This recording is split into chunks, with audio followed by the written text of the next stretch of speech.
Bienvenue dans ce nouveau décryptage. Aujourd'hui, on se plonge dans des documents passionnants sur la RSE, donc la fameuse responsabilité sociétale des entreprises. Bonjour Sam. Eh oui, un sujet qui fait couler beaucoup d'encre. Carrément.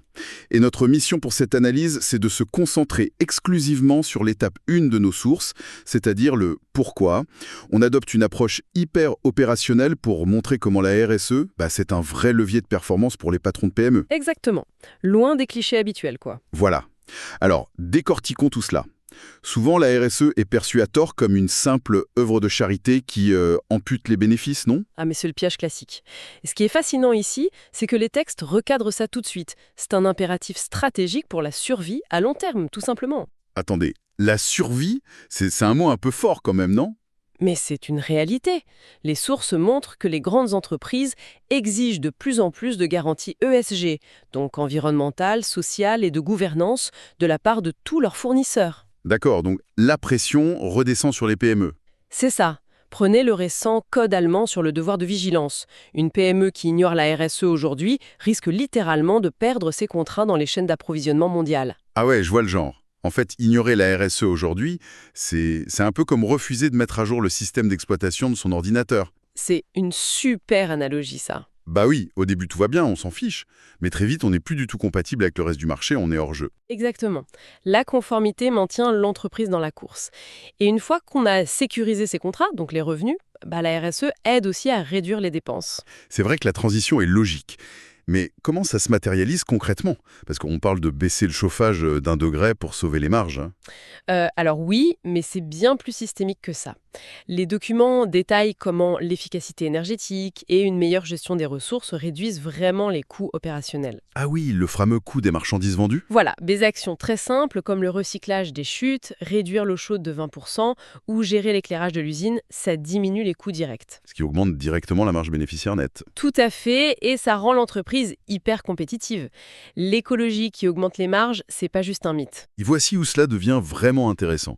Parce que les économies d'énergie, c'est génial, mais ça fait pas tourner une boîte toute seule. Ce sont les employés qui le font. Ah, la fameuse guerre des talents. Voilà. Face à la pénurie, le vrai cauchemar des dirigeants aujourd'hui, c'est de retenir leurs équipes. Et si l'on relie cela à la vue d'ensemble, face à la grande démission, fidéliser les talents, c'est vital, surtout avec les nouvelles générations. Oui, les générations Y et Z.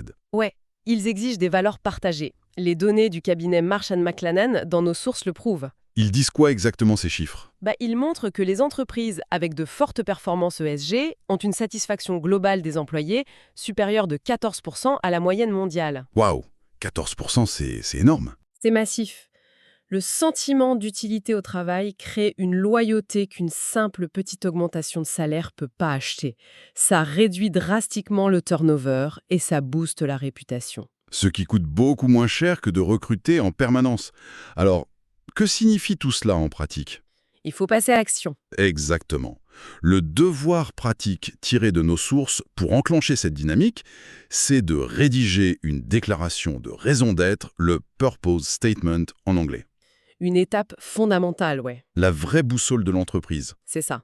Définir noir sur blanc la mission de la structure bien au-delà du simple profit, en expliquant sa contribution positive à la société. Et d'ailleurs, cela soulève une question importante pour clôturer cette analyse. Ah, je vous écoute. Si le profit n'est en réalité que le produit dérivé d'une entreprise qui sert bien la société, si c'est juste un produit dérivé, comment cela devrait-il transformer la façon dont on évalue le succès même d'un modèle économique d'ici la prochaine décennie? Une vraie remise en question des bilans comptables traditionnels en perspective. Voilà de quoi nourrir pas mal de réflexions. Merci pour cet échange et à très vite pour une nouvelle exploration.